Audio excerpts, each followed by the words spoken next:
All right, so here's our basket. Take that, take those out. Here it is. Money shot. Don't you love that? I love that shot right there. There's the basket. And you can see, it's drying out. And let's pull this down. I don't know if you could have seen those holes in it or not. But right there, I just pulled some of it down. See how loose that is? Not very good. So that's why I had to dry. And what we're going to be doing, got my knife, is we're going to be putting the handle, the rim, and the lashing on. So, welcome to this episode of The Botching Bigfoot. That's got a ring to it, doesn't it? Oh well. So what we're doing today is we're putting a handle on. So before we get into all of that, the handle, the rim, the lashing, some things on the last video, I was telling you about some of the differences in some of the ways that we do these baskets. So, double up. For any beginner, this basket is not going to happen very easily for you. So, there it is. It's 2 baskets. It's enough rib material for 2 baskets. 2 baskets put into 1. So, with the materials, with the rib materials that I put into this basket, I could have made 2 of these. Okay? So, you see the inside of that? It's a double bottom. You'll see a split work under the ribs. We did 2 layers. This here is a, thought I was going to hit you, didn't you? Well, this here is a single layered basket, and you'll see the inside of this. See that? Okay, we'll flip it around here. So you'll see how these ribs are split. So see how that easily that bottom goes in? I mean, look at that. I'm not really pressing that hard into it. Whereas this guy, it ain't going. So double the ribs mean you get a much stronger basket. So if you're looking for something for strength, this guy. If you're looking for something to sell, this guy. And then, bear with me, the other ones that we do are these little guys. These are my little ones that I throw together that are real quick, and you will notice they are not split at all. See, there's just one rib in there that's split, and that's the rib that knocks everything on the offset. That's what makes the whole ribs uneven, because you need an uneven number, you need an odd number of ribs to make the basket work. So, there's that. So, hope to have clarified that up a little bit, and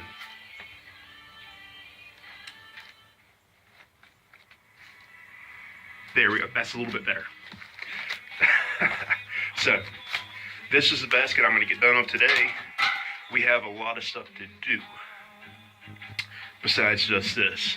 I'm not going to take videos of that, but we got a chair here that needs to be a bottom put in and a back. So the goal today is to take y'all through the process of finishing this guy off, and then the next video, next Wednesday, the next episode of The Botching Bigfoot will be a much simpler basket, a basket that you can do at home if you wanted to.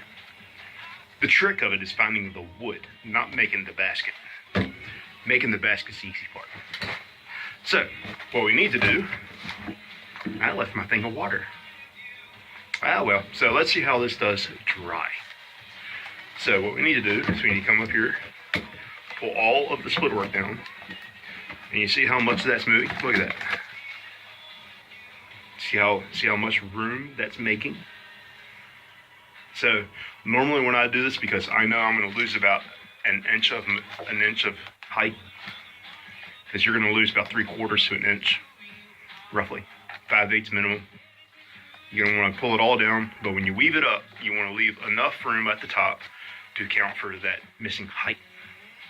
So not only are you doing a wooden bowl, you're weaving it up, you're following the same proportions, but if you don't follow the proportions, it shrinks down. Just something to consider. If you want a short basket, hey, we make them. Baskets are made in all different styles. So, heights, widths, whatever. That knife just did that. See how my homemade knife is? Look at it. Went right through my board.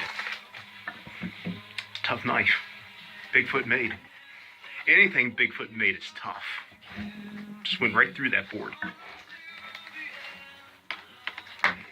So, what we're going to do is we're going to go all the way around, draw it down, like so, put it on your lap. Now, the board, the other thing that I didn't mention,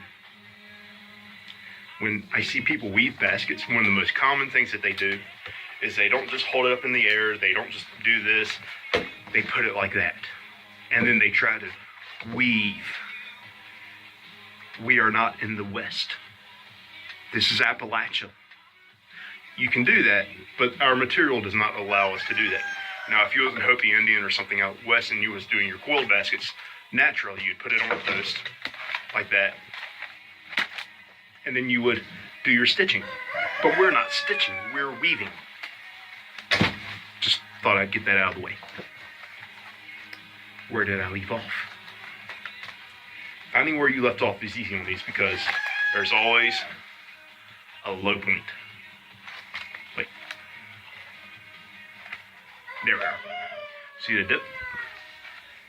See how that's nice and tight? And there's a visible basket's up here, comes around and goes down, and then back up. That's where I left off. And then also, see all those holes? So, let's get cracking.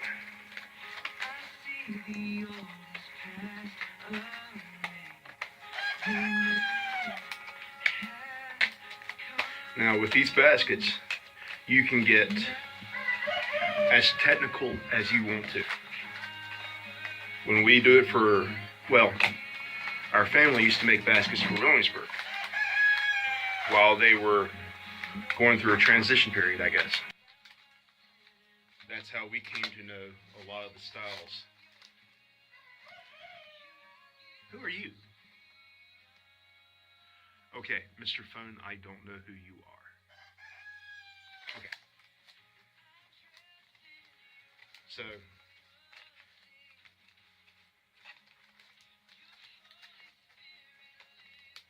that was how we came to refine and get these styles of baskets down, was the fact that we were making them for Williamsburg.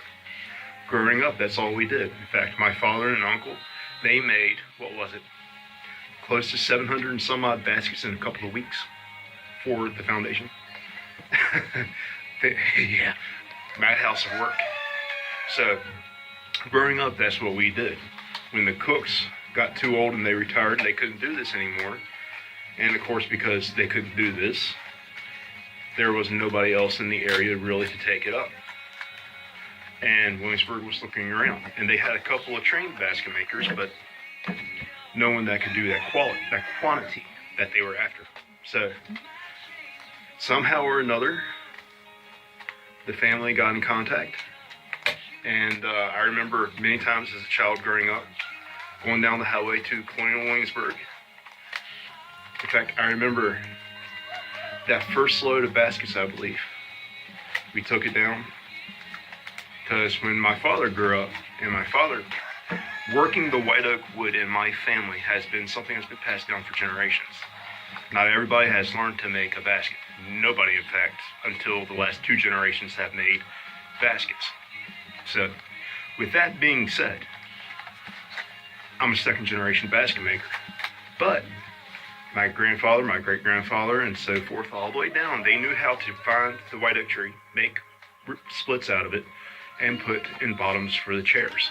In fact, my granddad could make you a chair with just a knife and a drill. We got a high chair down there that he did like that. So, pretty cool. In fact, the basket style that my father taught himself, we're all self-taught artists for a lot of the parts. But, here we are. It's a basket like this. it's falling to pieces. But this was what he learned to do first. This is a kidney basket. It's a kidney basket, it's a buttocks basket, call it a bunch of things, right down to a Dolly Parton basket. So this here is one of the most difficult baskets you will ever make. One of them.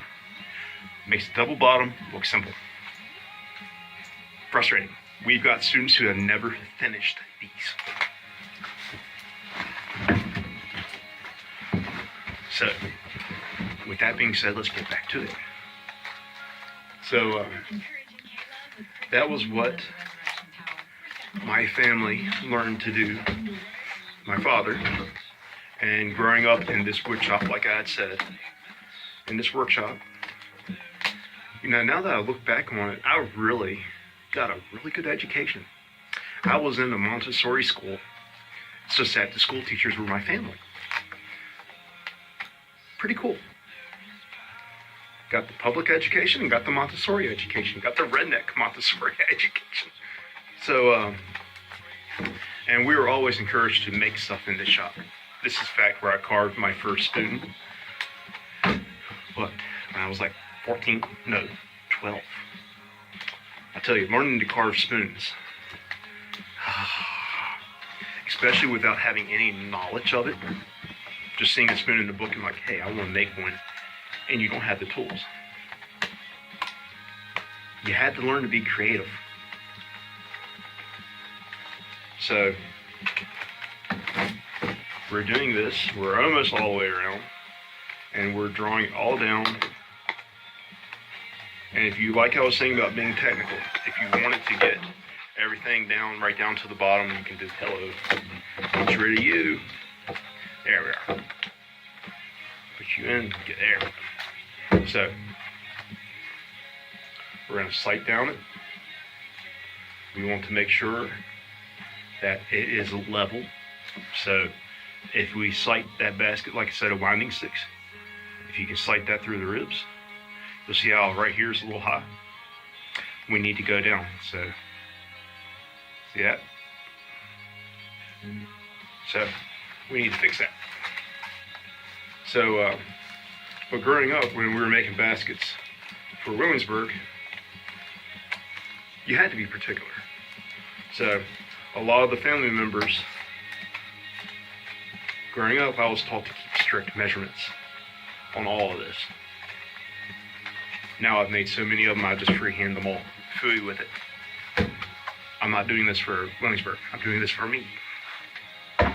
So, but still, you need that discipline.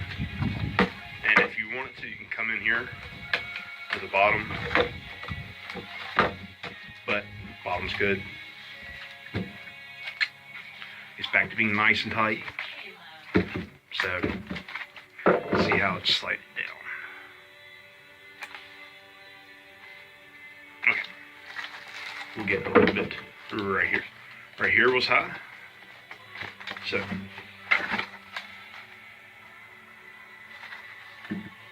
now, see that? There's a little bit of height right here. So, you can be particular about it. When it's done, it's not going to matter. To an extent. To a big extent. If you know, it goes back to being a good craftsman. You got to have your stuff down. If you don't pull that basket all the way down, in some spots, because of your splits and how they vary in thickness, they're going to change. So you might have a little dip in it, but you can pull that back up and the lashing. Your rim will hide that, but don't allow your basket to go. Your rim won't hide that. If it comes down, it's got a little swoop in it like that, that's fine. Don't sweat it. So now, what we're going to do is first take my knife, which is very sharp, and I can just scratch my back. There's an itchy spot. There. Okay. So, we got it drawn down, and now what we need to do is go around, and what I'm going to do is, well, I don't know if you can really see that or not, but I'm going to take this knife, and I'm going to go just below the split. Okay, you'll see right there's the tip of my knife. Right here is the split. And I'm just going to scribe a little line. Now, if you're using a razor sharp knife, be careful. You don't have to go very deep. And then, voila, we got a nice tap. So we're going to do that again. And I want you to see this. So, as you'll notice that my line that I scribed on this guy is just below that split. Okay, there's a reason for that. What that does is, as I press down, this will draw that rib up. So if you're leaving enough thickness, you bend it over. It's almost like a draw board. So think of it like that. If you're a joiner, think of it as a type of draw board. So everything about this is designed to make the basket tight. Like coopering. It's a cross between joinery and coopering. So what we're doing, so by bending that over, you're drawing that rib up, which is making everything tighter. So we're going to go around and do this all the way around, just like so.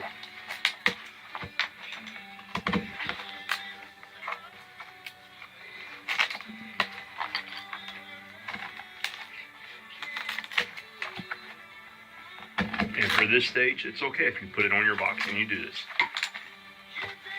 But I don't like bending over. So what we'll do is we'll do this, put it back in the view of the camera. We'll just go around. Now, every now and then you will come across a thin guy like this, right there. Vary it up where it pulled around. We're just going to leave him. This is only, when you scribe a line, it's only for your really thick ones. If you can bend it over and fold it in place, do it.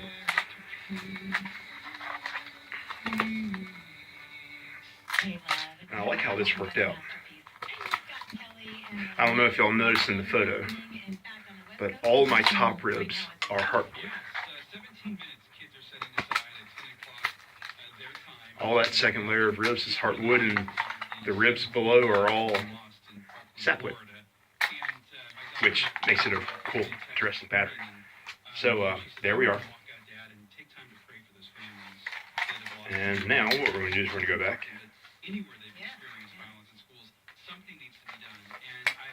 And we are going to fold that in. Just like so.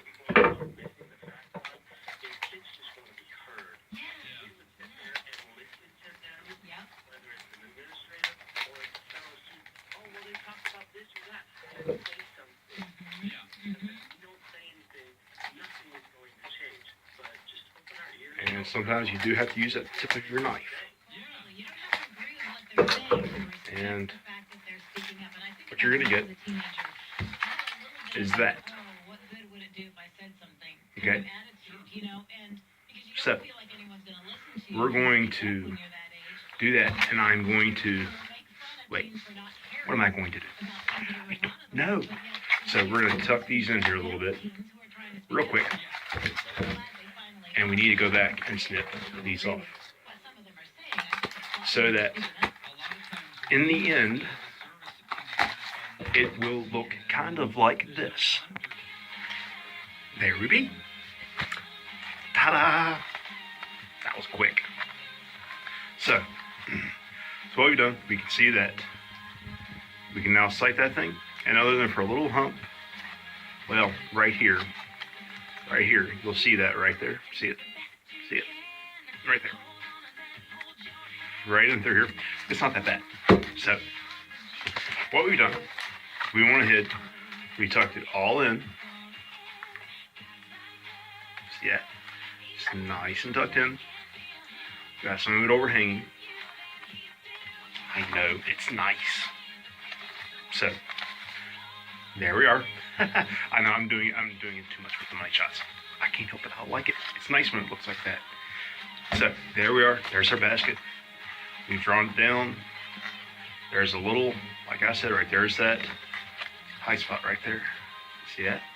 Right through there. That's not going to matter. So, next thing to do is we are now at the handle and the rim. So, let's get to it. So we have our bit of hardwood right here. You're like, Bigfoot, you can use the other part of the tree, right? Yeah, you can. Hardwood, though, this is that, triangular section off of that eighth that we split off when we sit down. So when you start with an eighth, you're going to take that 1/8 and let me show you. So here we have an eighth. So when we start, we split about that much right there. So we're basically splitting it in half. Okay, this bit right through here goes down on the floor where we can split our handles and ribs. But because I know the hardwood of this works really good for splits, I went ahead and talk about, I split that in half again. And this area from there to there works really good for splits, for ribs and everything else. So the very center of this, we just chuck out the door usually, unless we can get something else out of it. So remember, the Bigfoot philosophy is to use every piece of that wood up. I didn't throw this out. So this here is going to go into our handles and our ribs. So I'm going to reach down here. There you are. Get this. Y'all just thought I beat on the Mora knives. Now I beat on my own knives. I'm confident in them. So here we are.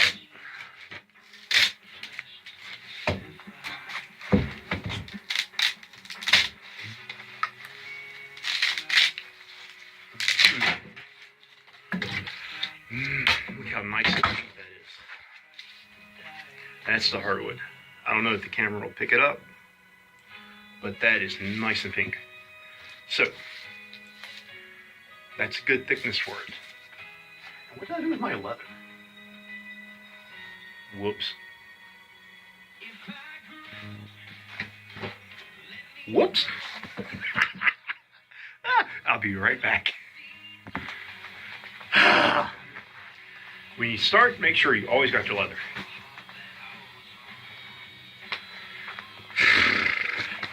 And camo. You want your camis.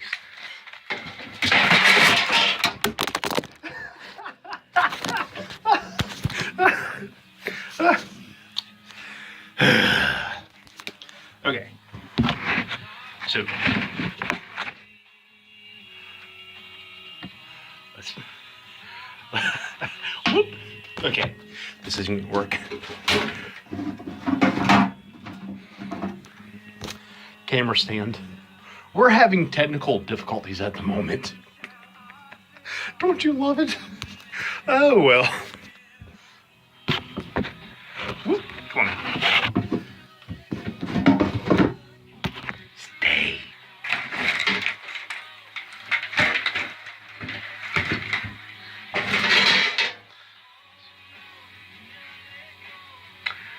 Butchering stuff.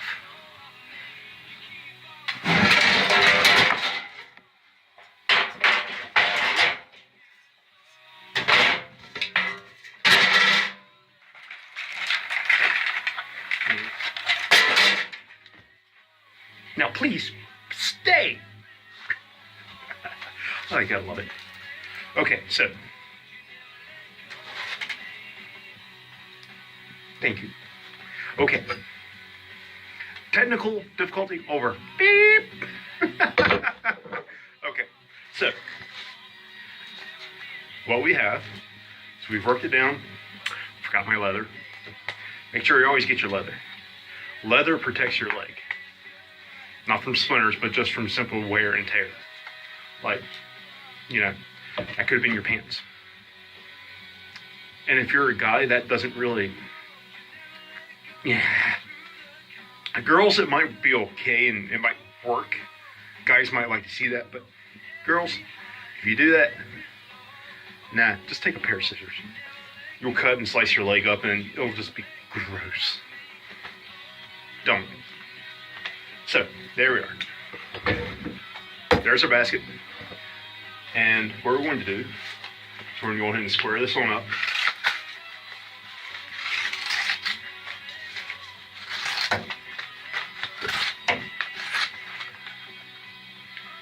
It's your leather. I'm going to draw that down to a nice taper, just like that. And that might be a little too much material. So what we're going to do is we're going to split it. Like so. There we go. That feels better. Now remember, the thicker your handle, the better. Okay? It can be too thick. So,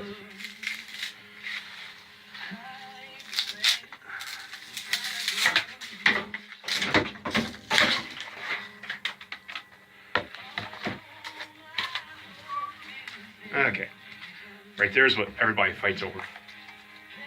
The knot hole. Now that there is too thin for a handle. Can't use it. Thank you for not knocking over the camera, Mr. Piece of Wood. Okay, this, however, is pretty good. So, a lot of basket making isn't, like I mentioned before, isn't about having perfect measurements. It's not like you're turning a chair around and you're sizing the tones or something down. It has to be perfect or slightly above perfect. So, making a basket is just one of those things where you're free to pursue it however you want to, you know? So, just gotta keep your thirds, proportions, but it really is what you want it to be. You don't have to have any specific measurements. Some families have their own measurements. Ours, we keep to the baskets that were made 16, 17, 1800s, so forth, here in colonial America.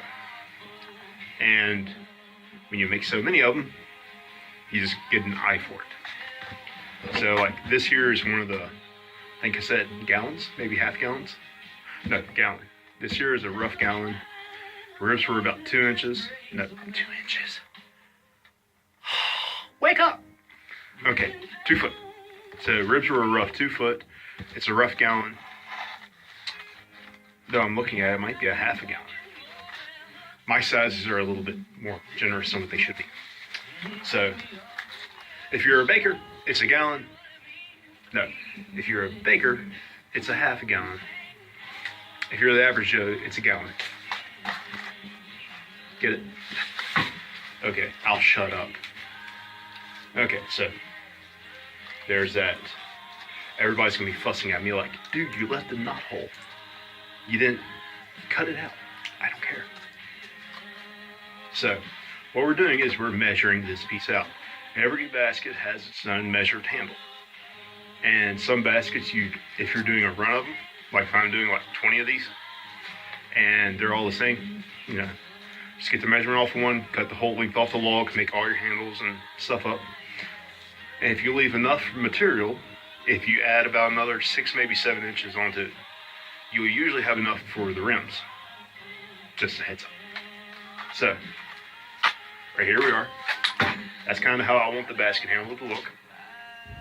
See, it's nice just like that, ain't it? So, I've got it pinched right there. We're going to take it. Keep your hands at the place. See how my hand has not moved from that place? And now I've got my thumb right there. Okay.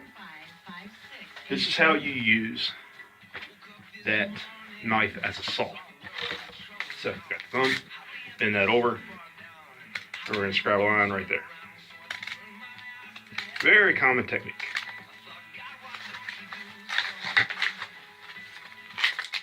Okay. And now, this here is the handle. This here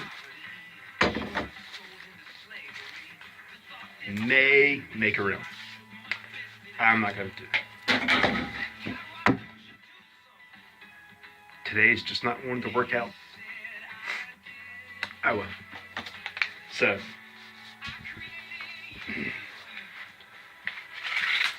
bring this down.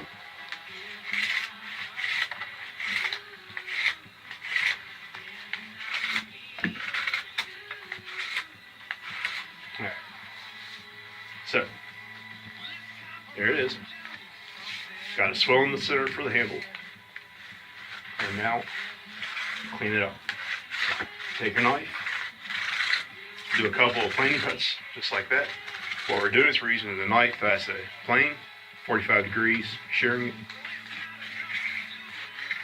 And then we chamfer the corners.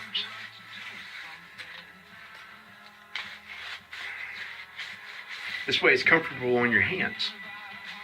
See? Gotta keep it ergonomic. Nobody likes sharp corners.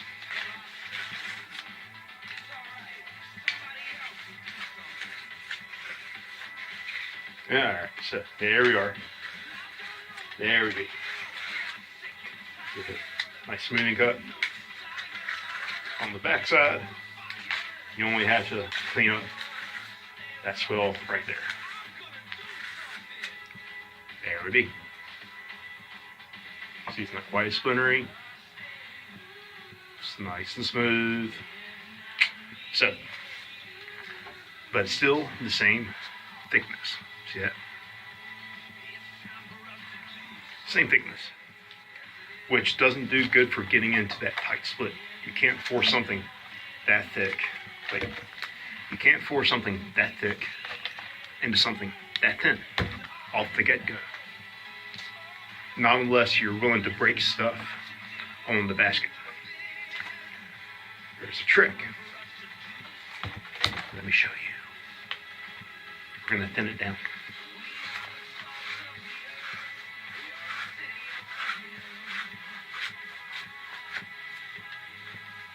Ain't that pretty?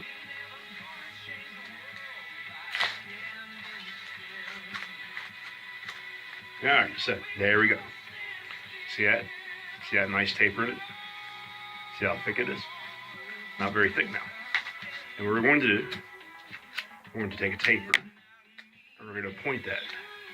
Now, the way I've done the point is really particular. So, it's not a perfect point, not by any means, but you'll see it's beveled here and here, much like a side axe or a broad axe. And then back here, there's no bevel. So we're going to do that on the other side.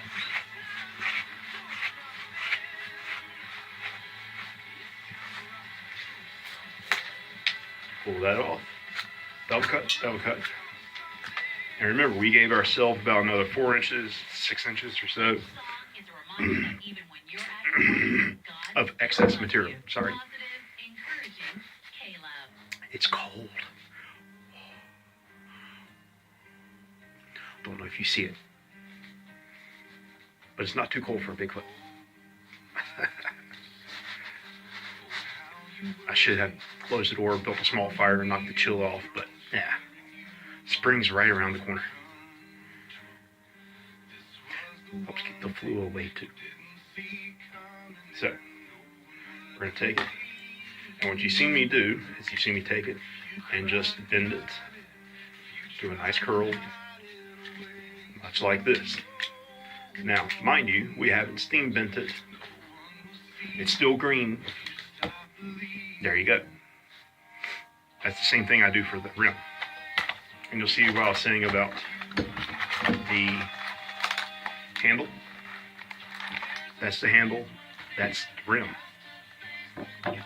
We haven't made the rim, but the handle is almost as long as what you need the rim. So throw a few extra inches on there, like 10 inches. You've got plenty of room for overlap. So now, what we need to do now is to go down here on the bottom, because if you remember what I was talking about your ribs, how they were pulling up, interacting with the split work at the beginning when we were doing the turn down. Remember I said that Your split here from the first course has to be the same here because of the handle when it pulls up. It'll take you a little deeper. You want the handle to be off of this rib right here. See the rib my finger's on right there? Right there. Now, let's get close up. There we are. Now, look at the position of that rib. See it? See how it's just below that first one? So, think on that. It's below that first rib. Well, it's above that first rib technically, but facing this way, it's below. What that does is that when you put your handle on that rib, that is your rib that you're locking your handle against. And because it's all the way at the beginning of the basket, near as close to the bottom of that basket as you can get, the very beginning of it, that rib is going to take all of the stress. So, all these ribs on top are resting on the handle rib, which is right there. This is your starting rib. That's your handle rib. That right there. That is your handle rib. That is where all of your weight is going to center at. On this rib all the way across. Because that's where you put your handle. I hope you understood that. So, if we were to put the rib, if we were to put the handle, have I been saying rim? I'm sorry. The rib. The rims.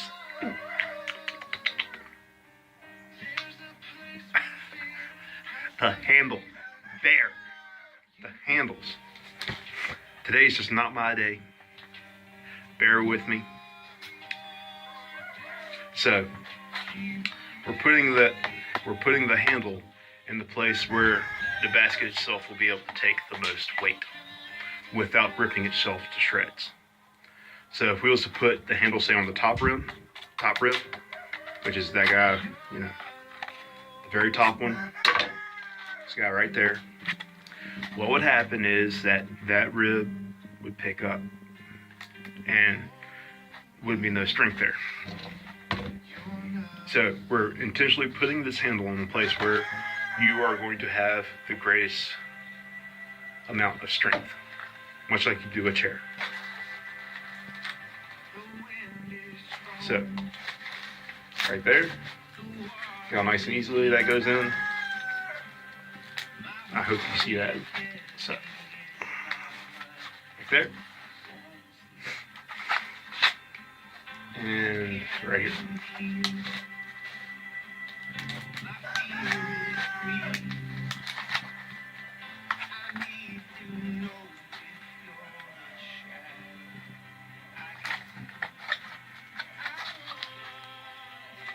We'll adjust it to the height that I want.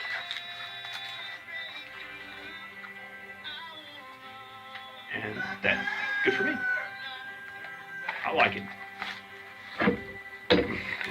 Excuse me. So now for the dog ear. I don't know if I showed you that off at the beginning. I think I did. So what we're going to do is we're going to split this part of the handle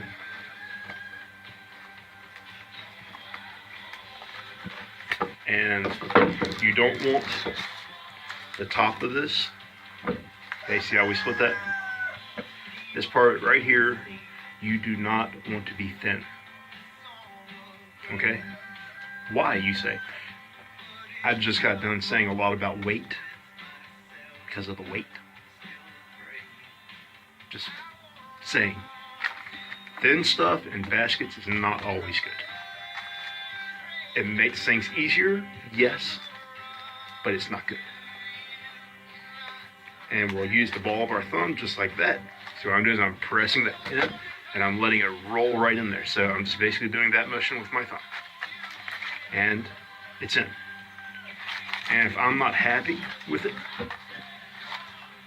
which I was saying about thinness, it's a bit thin. So on some of mine, what I do is I go back, I split it again. Okay? And then I tuck that in.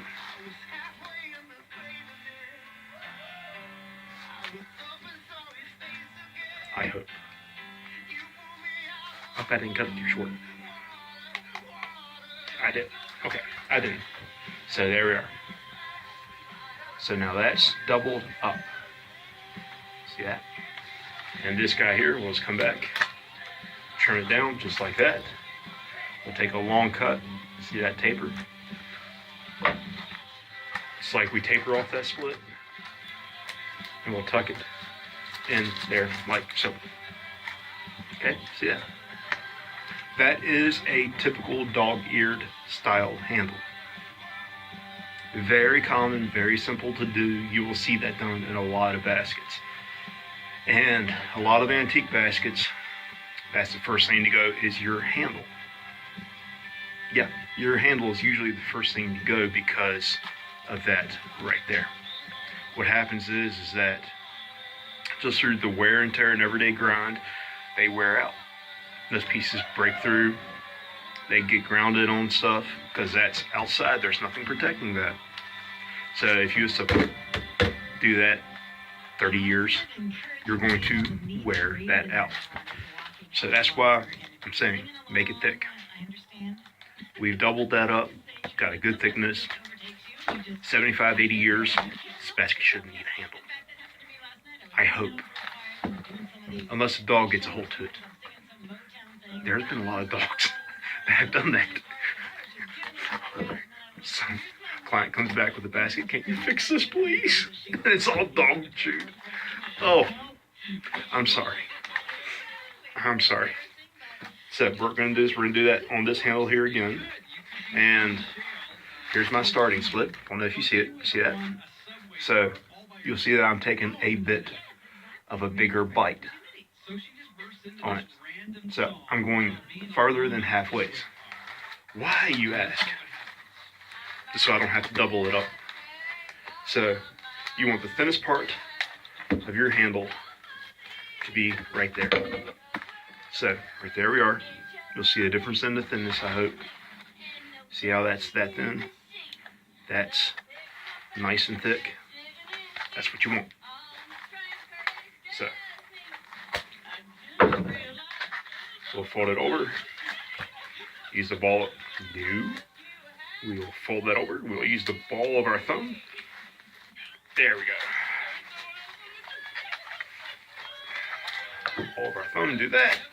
Trim that.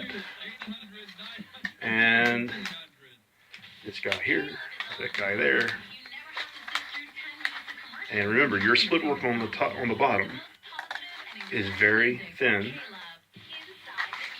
especially once when you get to in here.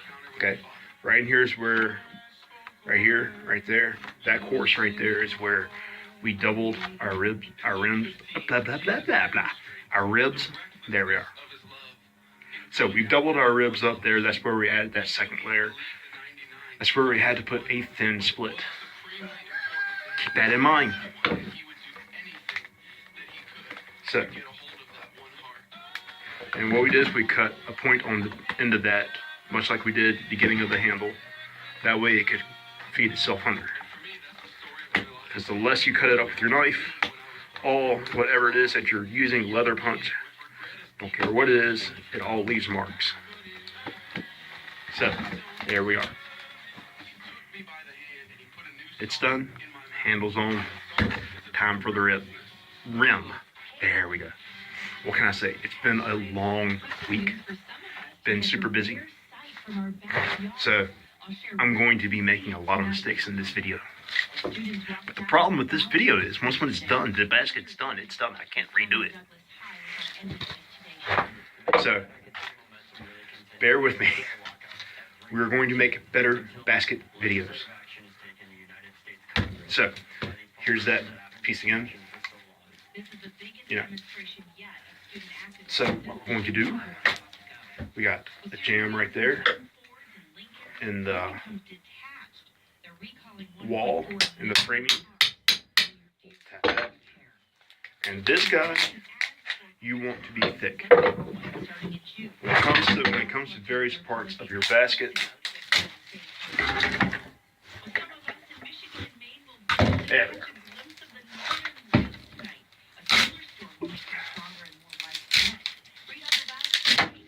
like I was saying, when it comes to various parts of your basket,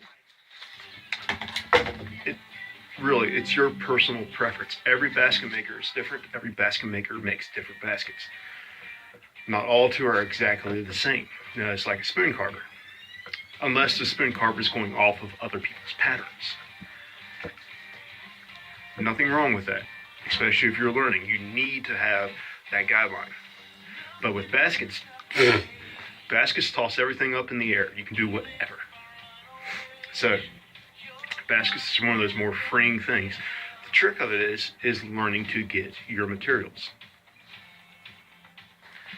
Finding your material. That's the hardest part of a white oak basket, is finding the tree. Not just finding somebody to let you cut that tree down, but just finding the tree. So, once when you find that bloody thing, it's good to go.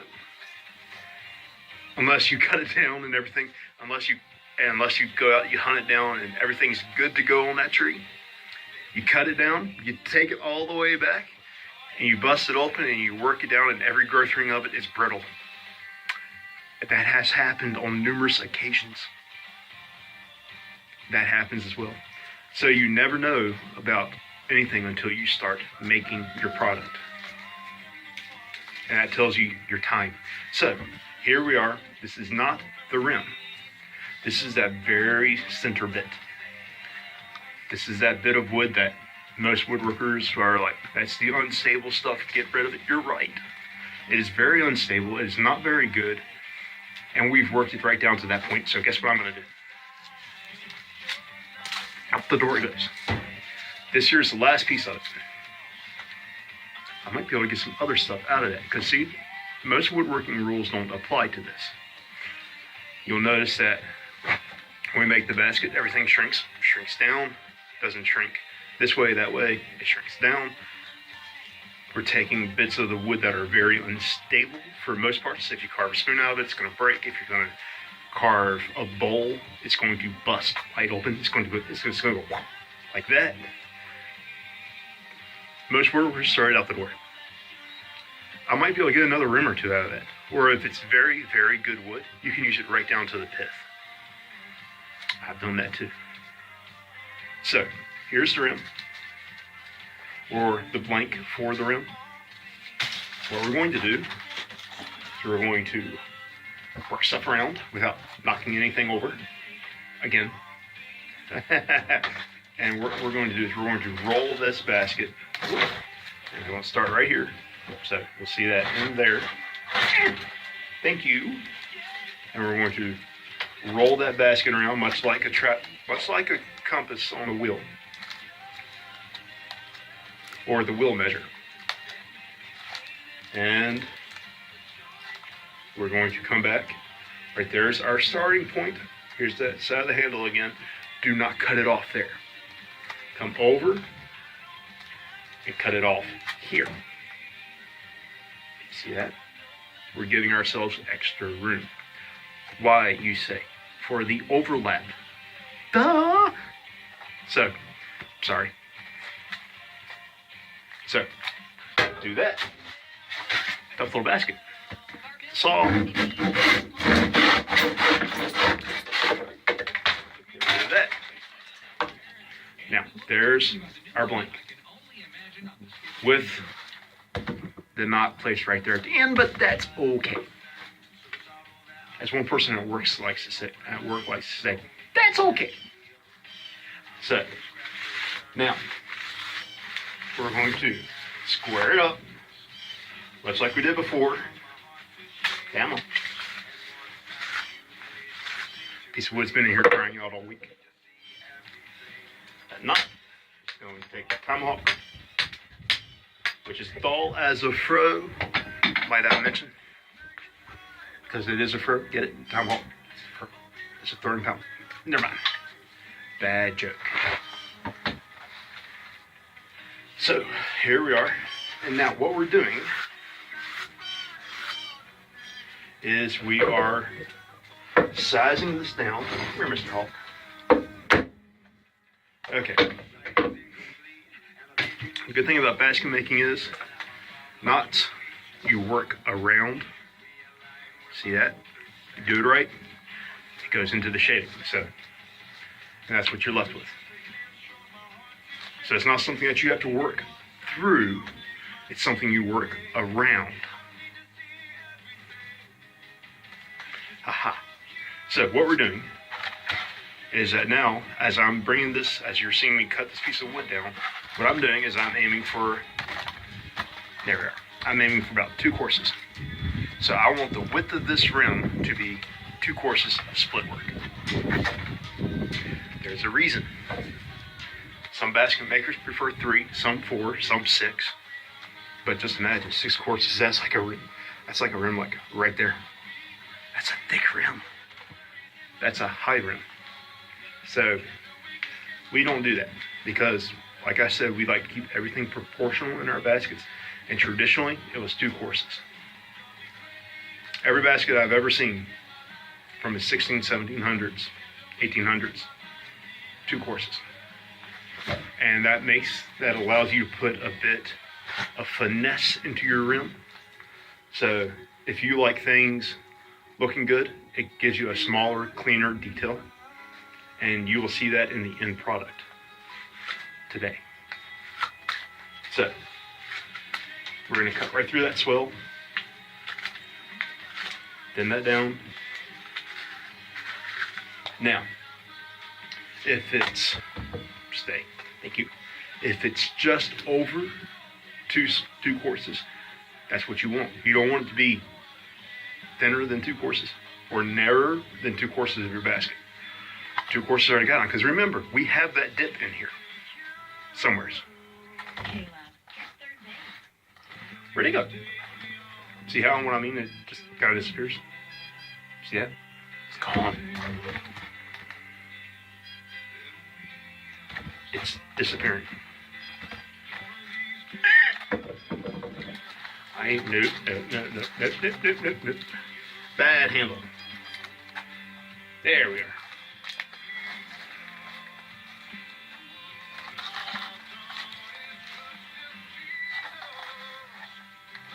There. That's better. Almost made that basket. You gotta be careful. That's one of those things when you put your handles in place, you can actually lose the shape of your basket. So, it happens. Beware. Okay, so what we're aiming for is we're aiming for just over 2 courses. So let's see. So right there's 2. See that? Get better lighting. So right there, see how it's hanging just below that 2nd course? That's what we want. This way, this knife doesn't stick in the floor about the way. The other one did. So what we're looking for is we're looking to have that 2nd, we're having it just below that 2nd course down. This way your split goes under and up. This way your whole basket has that rounded look to it. I know they say, be quiet, work, get it done. Where are we at? Like 53 minutes. Wow. Are we? Yep, we are. Been a lot of talking in this one.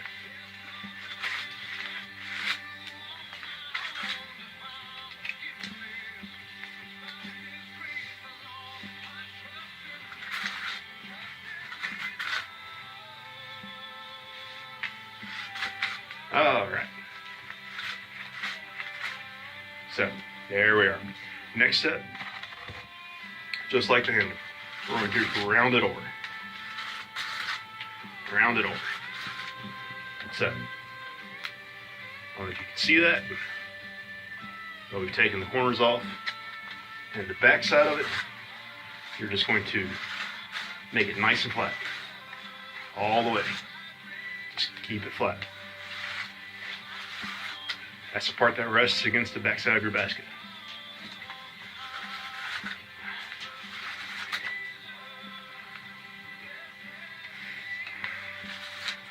Alright, so some people, when they do And now we've got corners knocked off. It's much like you're doing. That's a good way to think about it. You might be smart up there. When you do a chair round and you take that square, you make it into an octagon, you make it that octagon, you knock off your corners, whatever that is, dodecahedron or whatever. I was never very good at geometry or math. Funny how that works out.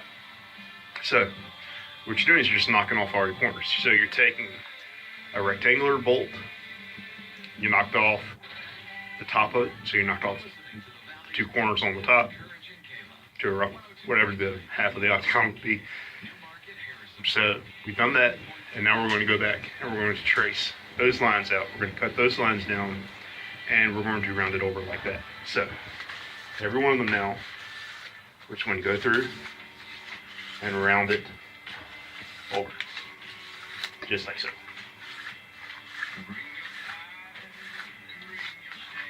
And you want to keep that nice and even.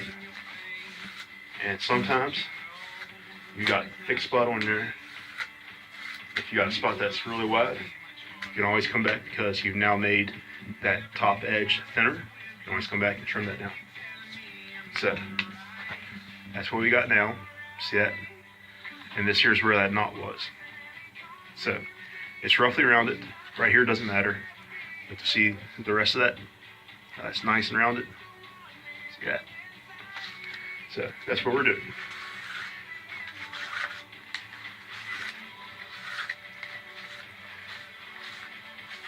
Round that down, and now we're going to come back about 6 inches, and we're going to put a scarf joint. Real simple.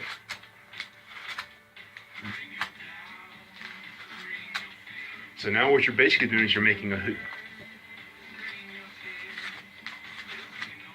Do that nice and pretty.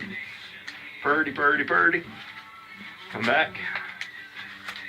Trim it down.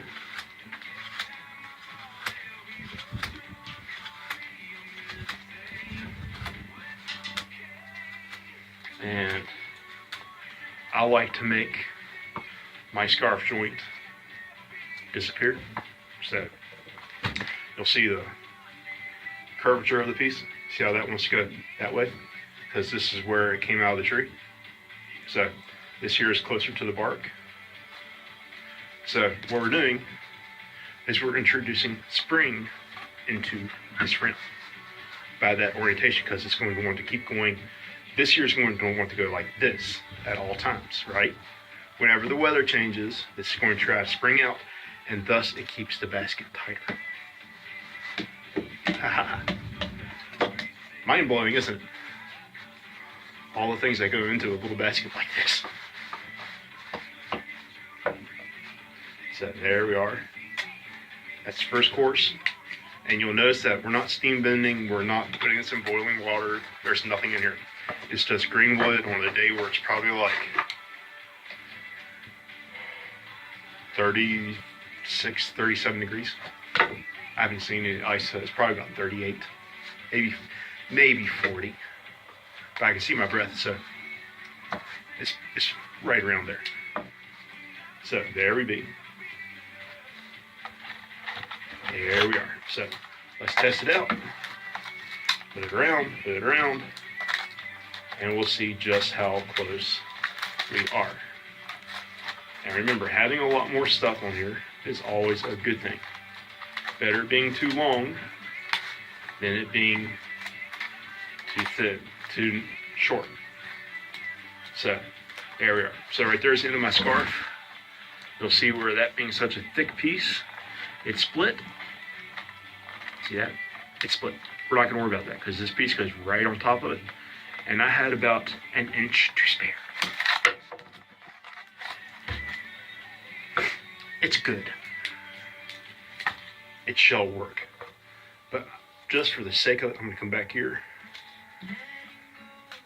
And I'm going to trim that extra inch into it. Just like that. And then now what we always do is so that your rim can dry.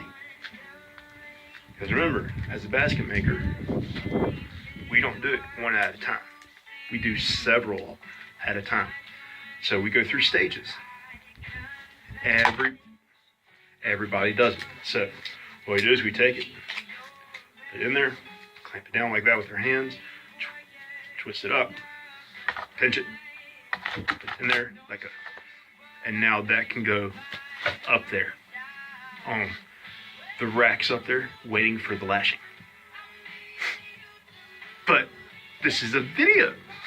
It doesn't have to wait for the lashing. So we need to make up our lashing splits. So, piece of wood. Again, nice piece. Kept it just in here, just for y'all. This here is the top. This is actually the piece of wood where I'm looking over all my other pieces of wood that I've got split off here. We may be able to make some lashing splits from that. Nah, we're not going to. So, go back again.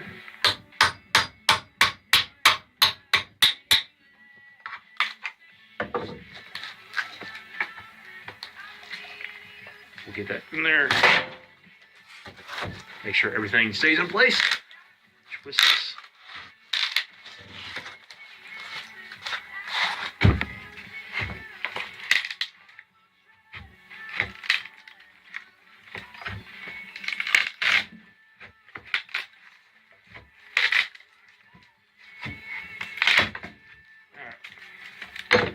On camera.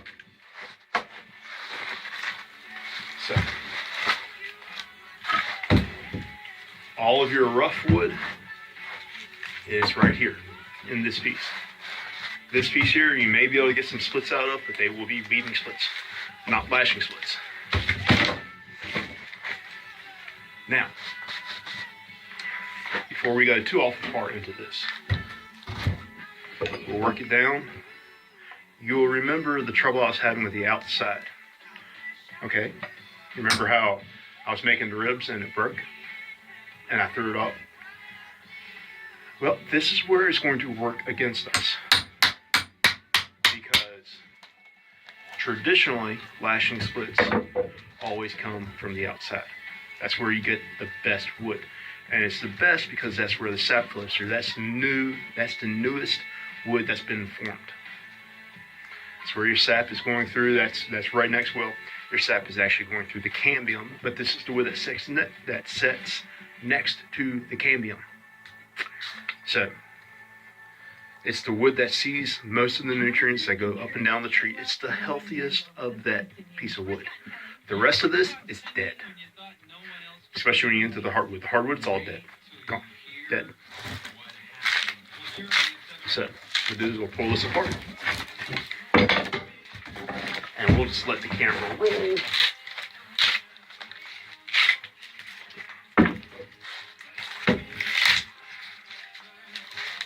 Okay, we'll save you chair splits. Or we'll save you for other splits, for other baskets. Alright, so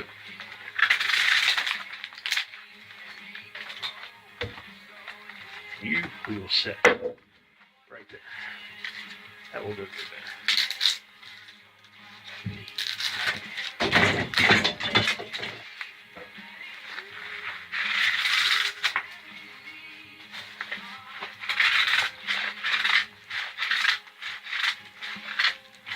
Here's all that old wood that was split off when we left it in here. It's where the sun was hitting it.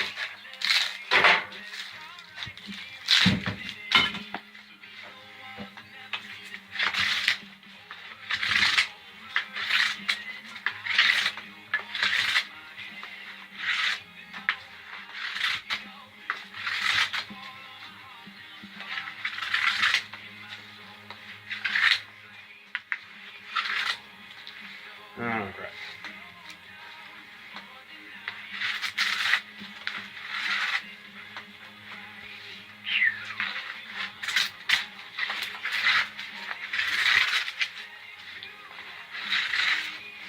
And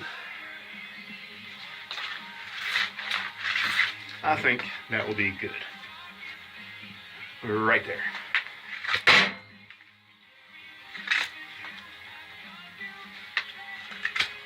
Alright. That's good. So what we did is we drew that down to a fairly even thinness, width, and what we're looking for is we're looking for a piece of wood to shoot in between these ribs. And that's going to be fun, because we've made a super tight basket with ribs that are super close together, which is what I like. So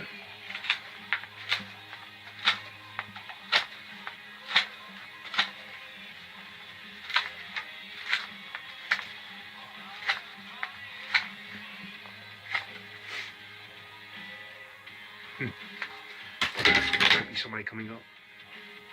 I'm gonna have to cut this off and run into the woods. I think we'll keep going though. Let's see. Let's give you a tap. Open it. Ouch! Watch the wood pinches.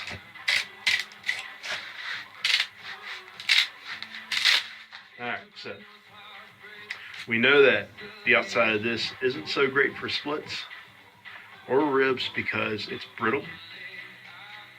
Now, your lashing splits have to be the best. You have to get to know this tree enough to know where your good wood is at. Okay? So remember me going through, if you go back to our very first video when we found this tree, look at where I said the wood was going to work best at. You have to be able to look at that tree and know it. And the only way to be able to look at that tree and know where your good wood is at is by making all of your mistakes, by going out there and doing it. So we know that the closer we get to the bark side, to the cambium side of this, it doesn't work. That will go into making splits and stuff for larger baskets, or for, say, we need thicker stuff. So we know our good wood is right around here in the heartwood. So that's where we want to make our lashing splits from, is the heartwood.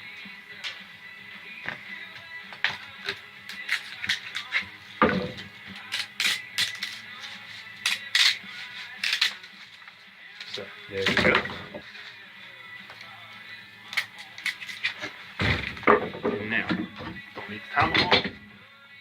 Put the basket there just off into the corner there so you can always see it.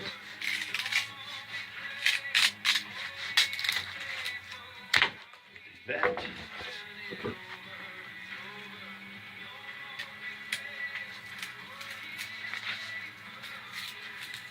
Now, you'll see it's wanting to jump a little bit. At least at first it did. Now we're into the growth rings. And you'll see right there, we're losing a little bit of width. Let's pull that back up, just like so. Put it back together. Pull that off.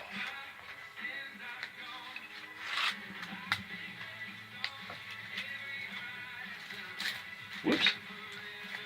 That wasn't supposed to happen. That's where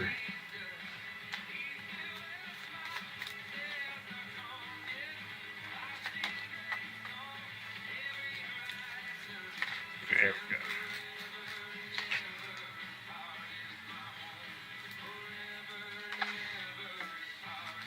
All right. You, we'll save you.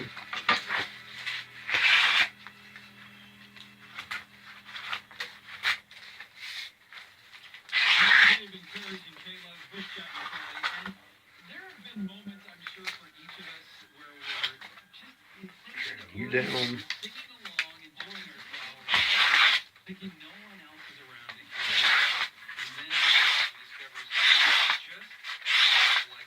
Scrape it down.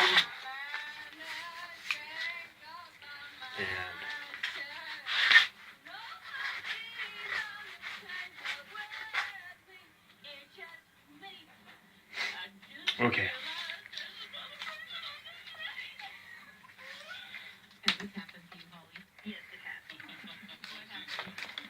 Okay, that was weird. Sorry. So what we're going to do is we're going to go back, turn this,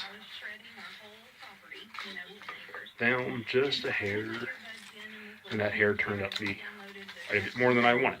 So, but that's cool because this is our first split. So,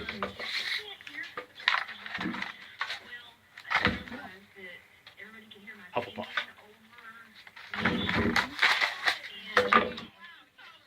So, take your split, handle. We're going to go right beside the handle, not behind the handle, but beside it. And we're just going to tuck it in there, just like that. See that? Just like that. There's other ways to do it, but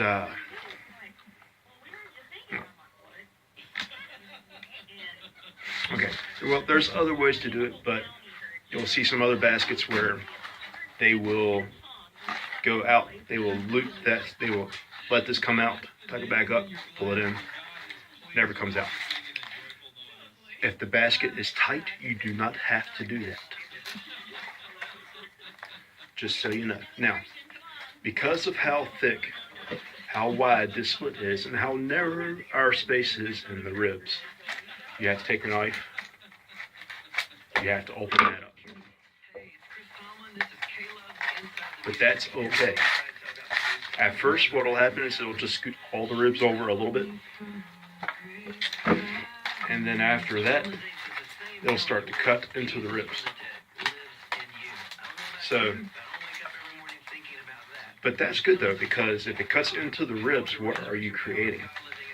If it cuts that space in there and you fit your split in there, it's creating a space for you to have that split in there. So you're basically locking everything in there at once into that rim, into that rib.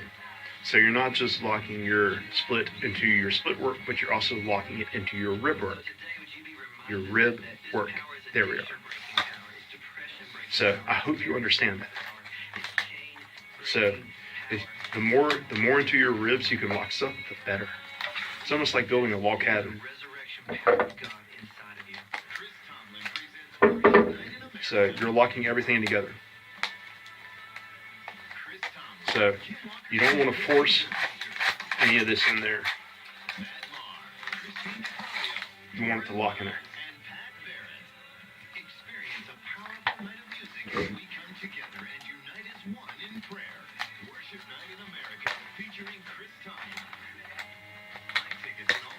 Just like that.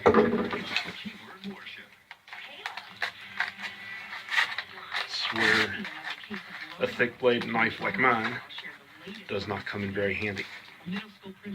So that thick blade doesn't allow you to get in there and cut into it. It just forces everything slightly aside. Now a little more now, that would just go slicing right through. Possibly too much so.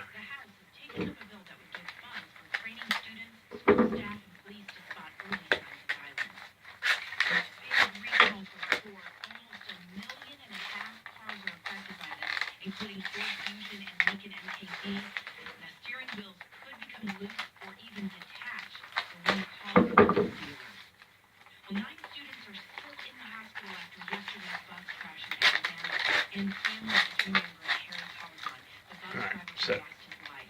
They say he was and what we're doing is, as we're going around, the way I started this, you'll see how nice and thick that rim is.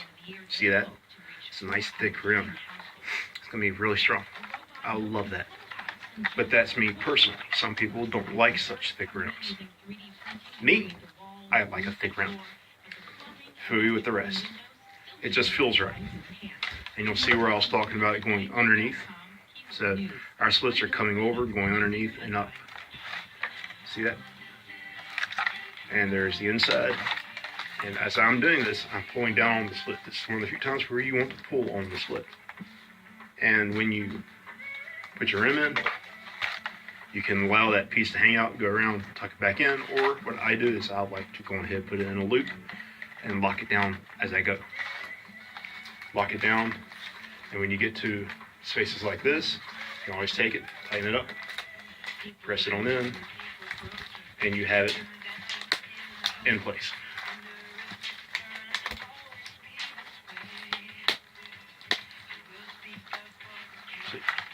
Now we can let it be if we want to, but we need to get it done. So we are at 1 hour and 15 minutes. So let's keep it getting it, shall we? So what we're going to do is we're going to come back when the split is finished. Okay, we're not done. We hit an interesting point you are going to have problems with, because every one of our students has problems at first. So if you're watching this and you become a future student, and just so you know, well, we're starting up the basket classes again. So wherever I post this video to, if you are interested, contact me. We do classes. We teach regularly. And we just found a new place to teach in. So the problem that you're going to have is, remember where we killed our split work, right? Remember where we finished it off at the last video. So right here we are. Don't know if you can see that. So as we go in, right here, you'll see that right here. Here's where we killed the split work. So there's 1, 2. If we go over another one, you'll see how that's 3 courses. So when you kill your split work, you're taking that 1 course and you're bringing it down into that next course. So you got 3 courses coming into 2, essentially. And when you're lashing it, because you're going the other way around, so remember, we did this left-handed. We wove it left, now we're going right. Right, right, right, right. Okay, so we're going right. So those 2 courses are going to turn into 3. 2 into 3. So all you gotta do is remember, stay underneath your 2 courses at all times. And this is a good point of why I like to do this with my rims. Why I like to lash it all the way around, because if you got your rim to 2 courses width, or just over, just barely over, like a 38th of an inch or so over. Okay, doesn't have to be much. 38th to a quarter. A quarter is about as much as you want to go, because that puts you down to the next course. So somewhere's in there. The closer, the better. Closer to that second split, the better, but you don't have to be quite. So that 2 courses is going to turn into 3. We got this looped around, so all we have to do is use the rim as a guideline, and you will see right here, you'll see our course right there. Okay, now if you follow this course right here, see how that happens? Okay, and our rim is just a little high, put that right there. So here's where we are. We're gonna follow that, and look there, see that? Right there. And that would just look nasty. Why? Because it looks like you're overstitching, like you was in a hurry, that you wasn't taking your time. You want it to be nice and clean, like this. Okay? So, just thought that would be worth the sharing, because you will have every one of my students, or students, family students, anybody that's ever been taught that I've been there and I've watched, I've helped with, they always have problems at first. So, alright, we are back. So what I did was I jumped up to the next course. And I figured, what the hey, we're almost at the end of the room. So, let me show you what I'm doing. So there's a course, take the knife up, pry the rim up, stab the basket, pull it out. But we're not really stabbing the basket. What we are doing is we are creating a spot for this split to go through. And we're jumping up to that next course up, and we're seating that in place. Okay? Man. And as you go along, see the split? See how tight everything is?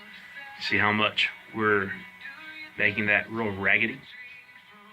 So every now and then, what I typically like to do to my splits when I make them, my family, they like to keep an even thinness all the way, and that causes the splits to rip and tear the closer to the end you get.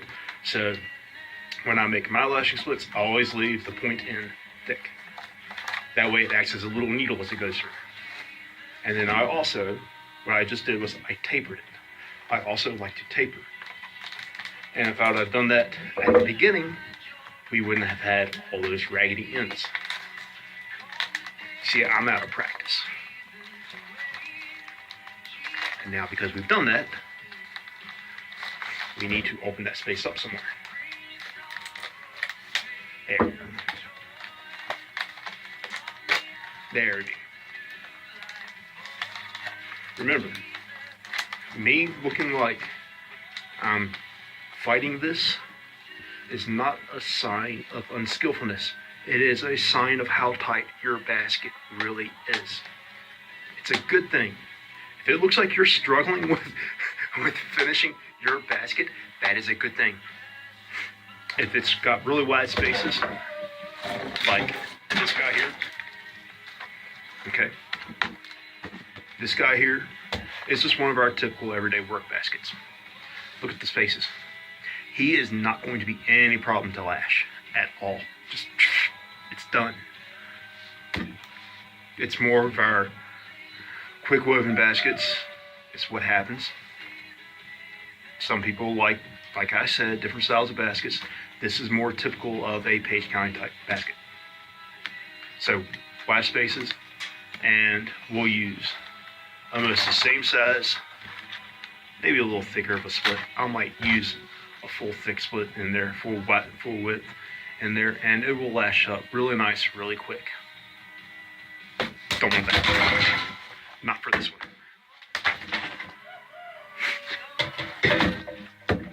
There. It will stay there. Because this one, when we do one of these, your strength is always going to be in how thick your ribs are, how you folded it up. Oh, I was going to show you. When you fold the ribs up and you create a break in them, for a square bottom, you can't really help that. You'll see some shaker type baskets, so they'll put the basket together. We'll get to that on the court. That will be next Wednesday. So what we're going to do, I'm off several Wednesdays now. And what we're going to do is we are going to do several basket videos, documenting several different styles. So now that we're offering classes again, what we'll do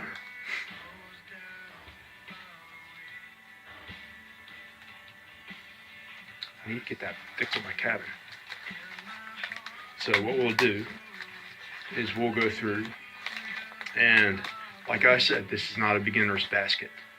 A basket like what I just showed you is a beginner's basket. That's because the spaces that are out there are not very narrow. You don't have a lot of room to really, you have a lot of room to do whatever in. It's easy to lash.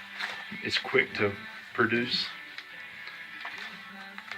And it will last for years to come. That basket there will last, if taken care of, as long as this one. This just has more of a chance. Oh, this has got some nice weight to it. So, we're at the end of the split. We can go one more, but I'm not going to. Didn't waste what you say, but we got all that raggedy end and that stick, so we're just going to get rid of it, just like that. So, we got that sticking in there. Just like so. Now, just like with the rim, just like with the handle here, I keep calling it a rim. Better than calling it a rib. So, with the handle, what we're going to do is we're just going to do that simple lash. We're going to do that simple tuck in. Trim that down a little more. Like we did at first.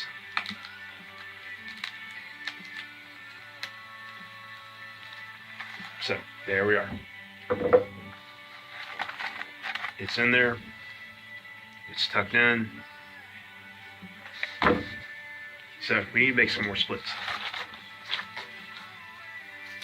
And I know that this end here is real raggedy. So we'll trim some more of that raggedy stuff off. Now, so we know that one of these splits goes just over halfway. Well, just under half.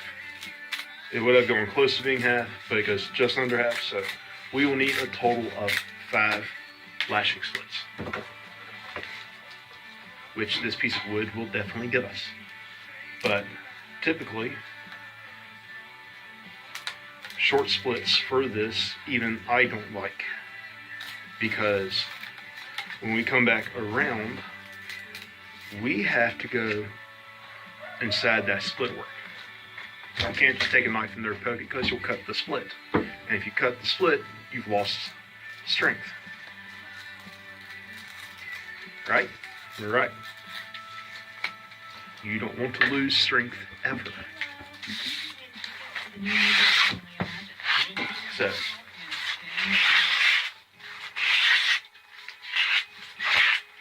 now, we'll taper this down, just like so. Leave that nice and thick. Taper down like I should have at the beginning.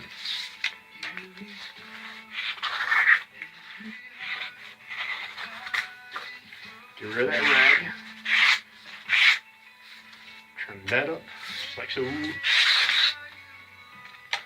one.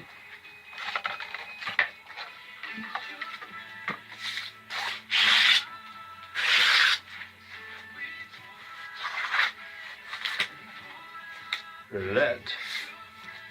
We'll make that end right there.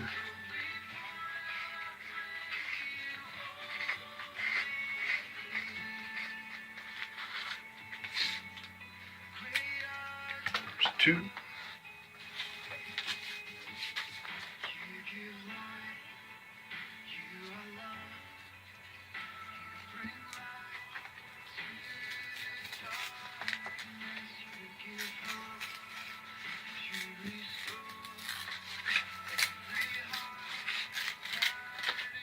Three, I hope.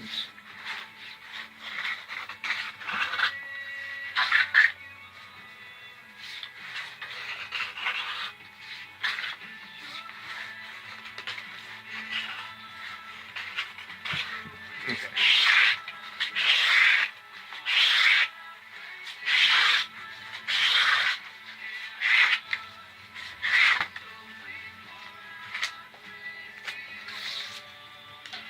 Chloe, what are you doing?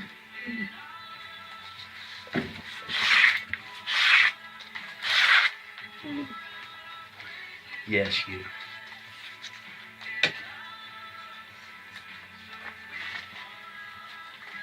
The queen just walked into the shop. Chloe.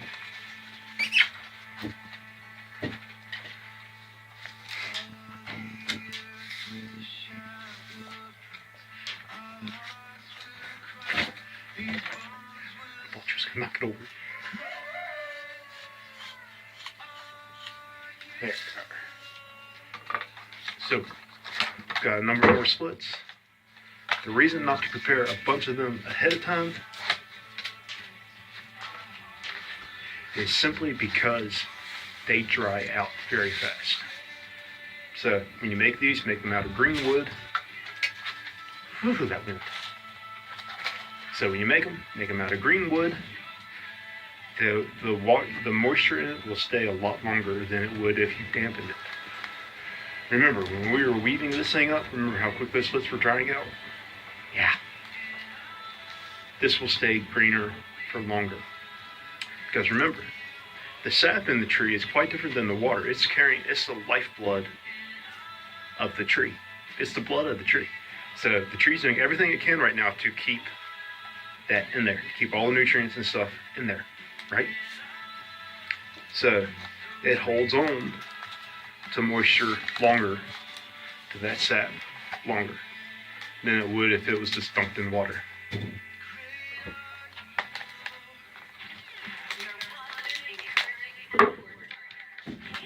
Chloe. Well, fine. I see how it is. You're gonna leave me? There we are.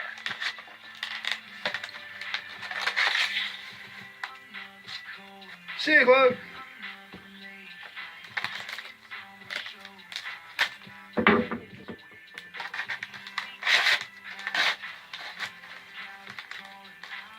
Okay, next problem students have.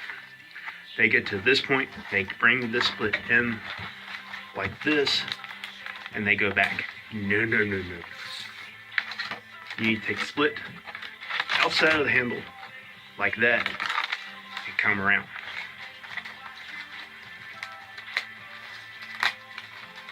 And what will happen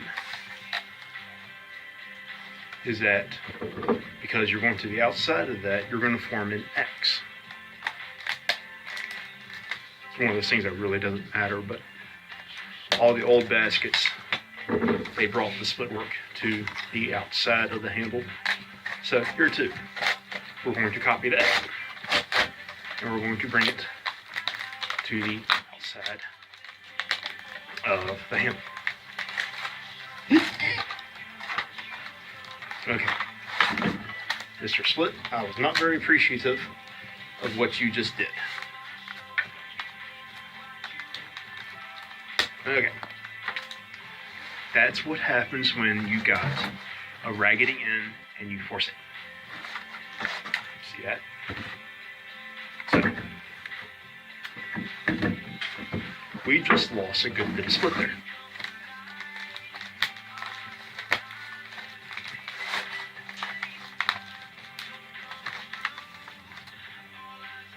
And now it is thin, right there. We'll take it to the other side, right there.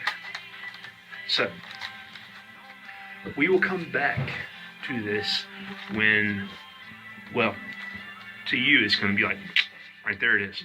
So, what I'm going to do is I'm going to put this on pause and get ready to bring this back around. And when I get ready to bring this back around, then you'll get to see. But look here, that basket's been knocked out of shape. See it? Being over. So you can always take that time and do that. So all this is now is just. So you've seen some of the critical parts. So might as well not drag this video out any longer, right? It needs to, because it's looking like it's going to be another 2 hours. So altogether, we're going to have like 4.5, 5 hours into this basket. So, been a lot of work into it. Check back in a bit. Oh, right, we're all the way around. So, our spacing right here could be a little bit better. Right there, we got that right here, right there to tuck into. So we brought it all the way.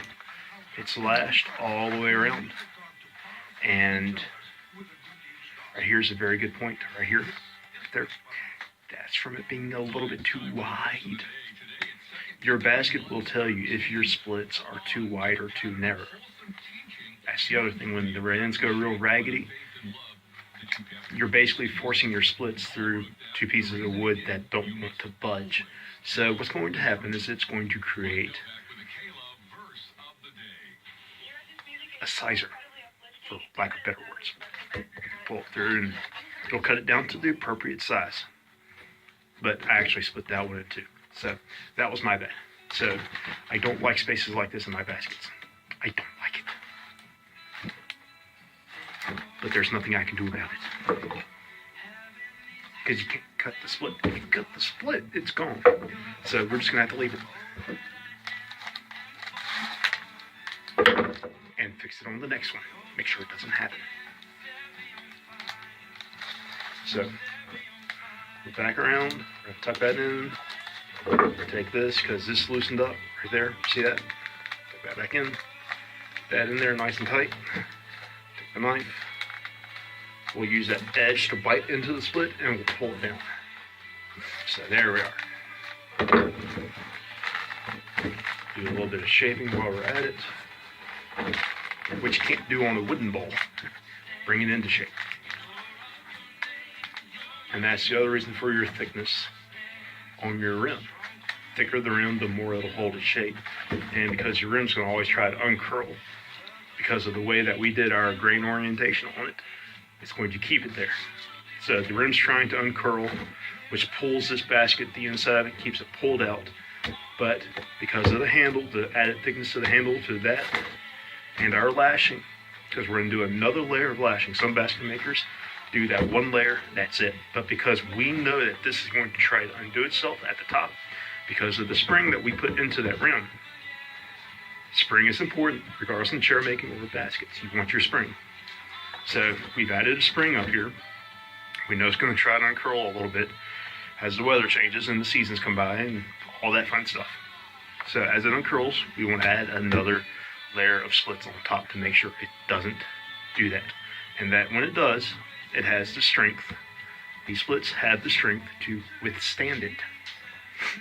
So now we're going to take this guy, and we know it's a little too thin, it's a little too wide. So we're going to take this and we're going to knock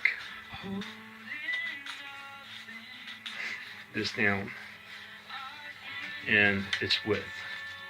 And there's a little piece right here that may have done right there. So there's the spot I missed. That's why I was looking all wrong. So there we are. We'll bring that down just a hair. Knock all the sharp edges off of it. Right there. Ah, there it is. Okay. So we're back to where we started with here. So what we're going to do is we're going to come here. Don't like how thin that one is. We're going to tuck that in like so. See? We're going to add that, and now we're going to go back the other way. So we're going to go back, and we're going to feed that right into the hole. Just like that.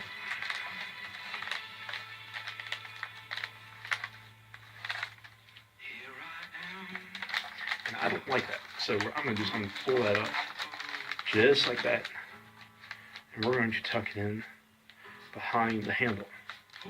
Because what was going on was, there we are.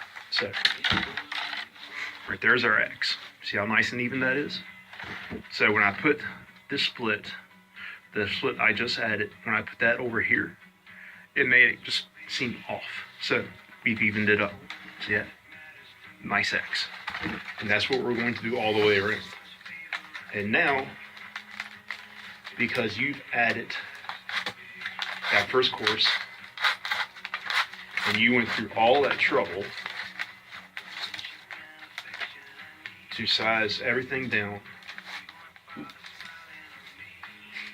to open up all those spots in that basket, all those tight spots, you should not have much of an issue going back. The one thing that will happen sometimes is your split will want to that. But if you are careful, you can give it extra detail in that. Because what's going on is, if you see it, there we are. See how that split's bending itself in two to fit through that spot? Thin split, bending itself in two. Oak loves to split. And that's happening. So this split may be going bye-bye. But we're going to see how far we can make it last. Because if you do it right, it can give it an extra bit of detail, but that's the thing, you've got to do it right. Starts to look like it's going to be bad craftsmanship. Go ahead and cut it off and put a new one in.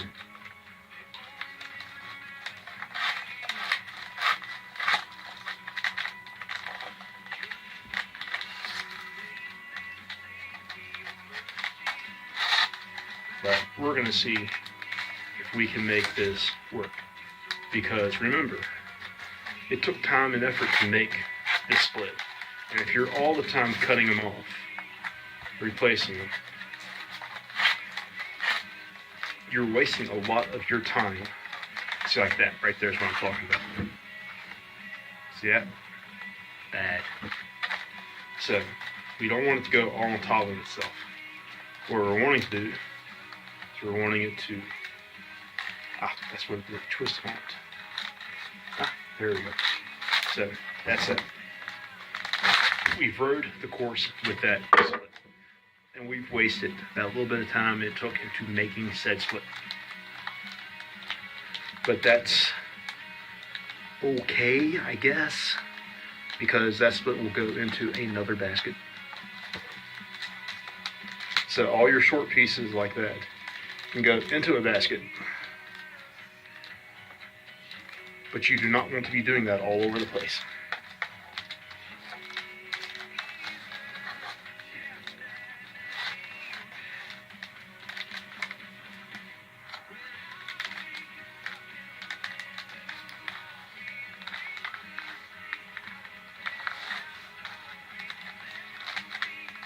And go back, pull that down, trim all those little hairs off,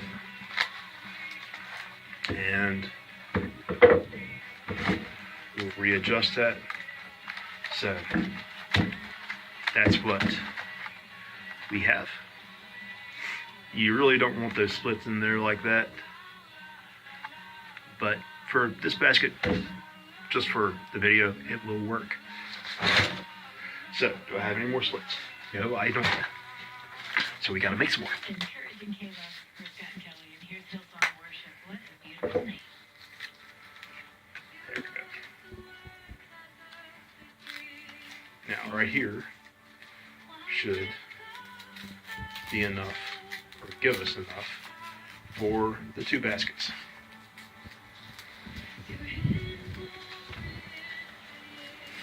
Well, for this basket. I'm hoping.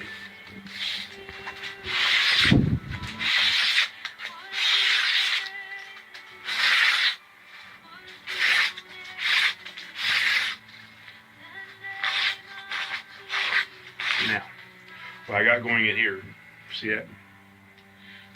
Two thin parts and a thick part right there.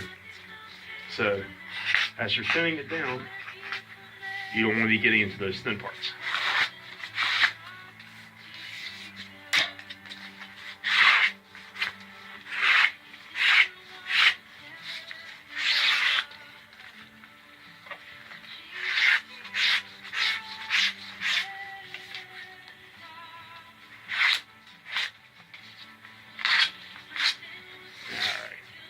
Alright, there we be. Do the same thing.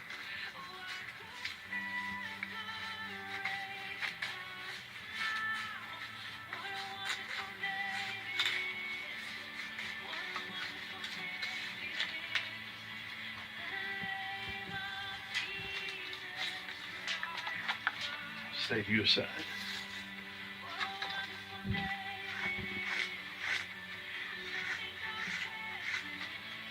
Now, you got a thin tip. We do not want thin tips. Put a little blunter of a point right there. We don't want it real sharp. Yeah, that's too thin. And you can get your lashing too thin. So be careful.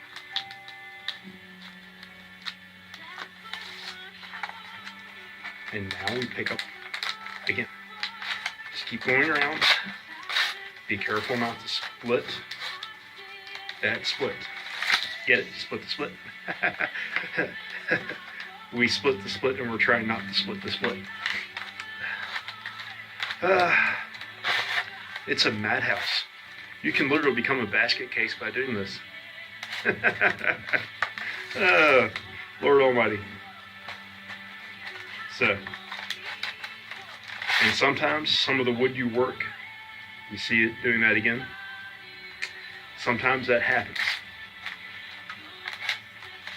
No matter what you do, sometimes it will happen. Now, here we are, back again. See right here? This is where the split came over. We cannot take a knife and just cut through. So we got to go in through the top of that split and cut it through. Well, not cut it through, but push it through. And that's where, again, as a beginner, you will have trouble.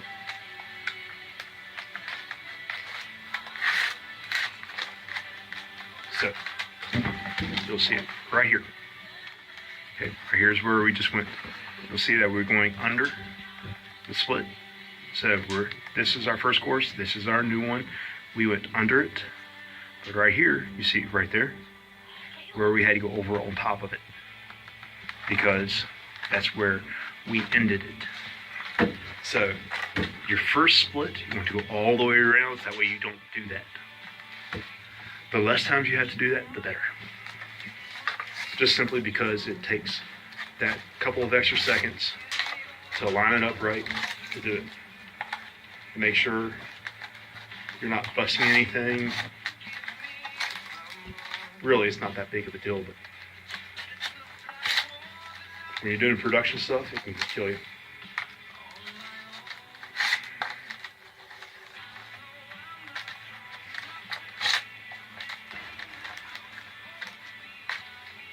Just like that again. So now we got to go through that, and we're wasting time doing this. And now that's what don't want to go. So we got to take the knife and be very careful to open up a space on top of it.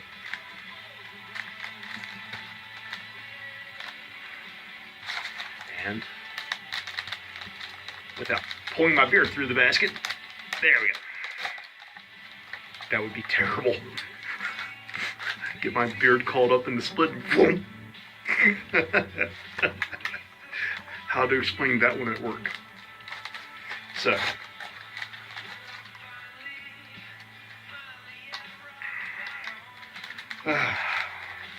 fun stuff.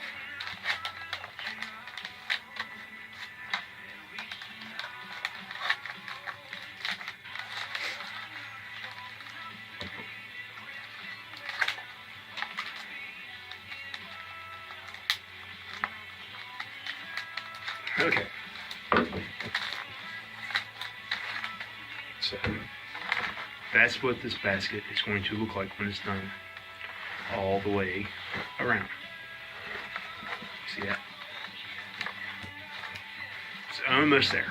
We only have that little bit to do. So they say, Nathan, Bigfoot, be quiet and just finish it. Okay. Keep your pants on.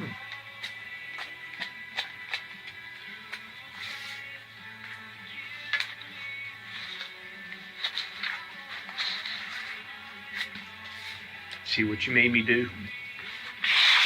Nah. So right here's our home stretch.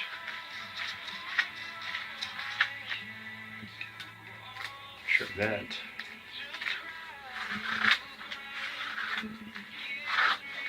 And again, if you stuck with me all this time, and there we go. I don't want to nip the end of my thumb off. That would suck. But if you stayed with me this whole time, nice. I like you. You're a cool person. Staying with a hairy redneck, just working on something. It must be interesting is all I can say. But it is cool though. This is a very, like I keep saying, it's a lost part of our Appalachian culture. It's quickly becoming a lost part. You've only got a few places like Colonial Williamsburg, there we are, that keeps it alive. I mean, you can go to Williamsburg, become an apprentice, they offer classes, stuff like that. But there's very few practicing masters left. I'm probably one of the last in this county. In this county, there's two of us. As far as I know, there's about two, maybe three of us left. Why am I doing that? Sometimes you get lost and you're thinking, you ended the split right there, but you didn't. So there's not many of us left. And what you're watching is you're watching a good chunk of our culture. I mean, we've basically made cordage material, we've made rope, we've made string, whatever it is, out of a log. We've taken a log, we've made rope, string, and we're weaving it into a functional item. So if you're out in the middle of the woods and you need rope, string, regardless of the time of year, and you know how to work a tree into material like this, you've got material. You've got string, you've got cordage, you've got rope. There have been buildings that have been tied together with this stuff, at least by stories. I've heard of basket makers. I've heard of some of the old basket makers back when they were running the Model Ts. They would keep this stuff on hand, and if the Model T needed a new belt and the belt broke down, the belt broke, they would take a split, they would tie it down to the size needed on the belt. They'd throw it in the water, dampen it up, tie it up, and they would use it to go to town with, and it would last till they got to town, and there they would get a new belt. And then sometimes I've heard of them using it for as long as they could. So it's a natural material that's out there. They use it for everything that needed to be tied together in a pinch. So just imagine what you could do with that. I mean, it goes beyond just making a basket.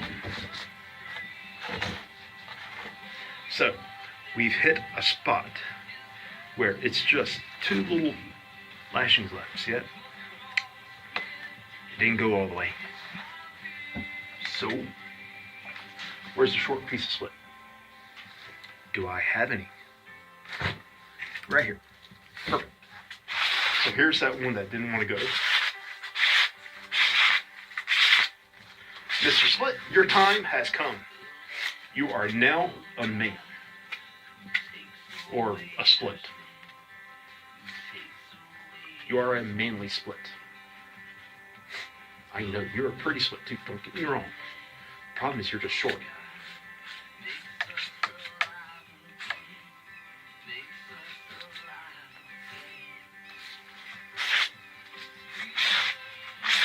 Shocked I haven't heard Isaac the rooster crow. Got that rooster that was crowing all over the place last video. He's silent. I've called him Isaac.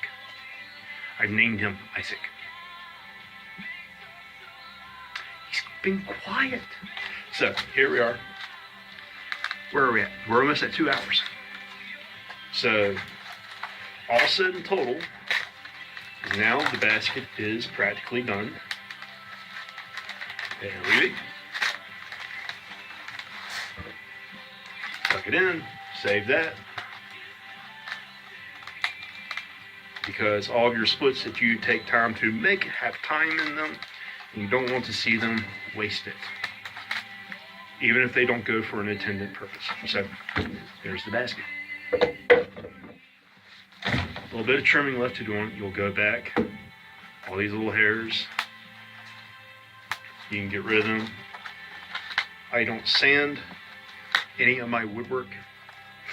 None of it gets sanded except for my chainsaw carvings.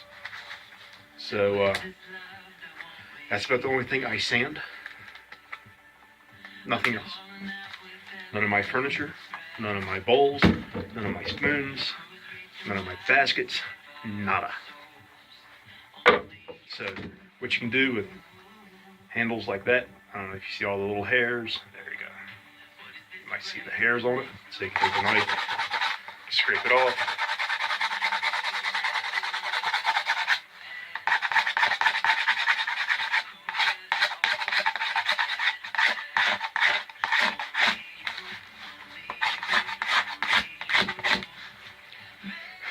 So, and we got, see how the basket's misshapen? So you can always take that, shape it up into a nice round.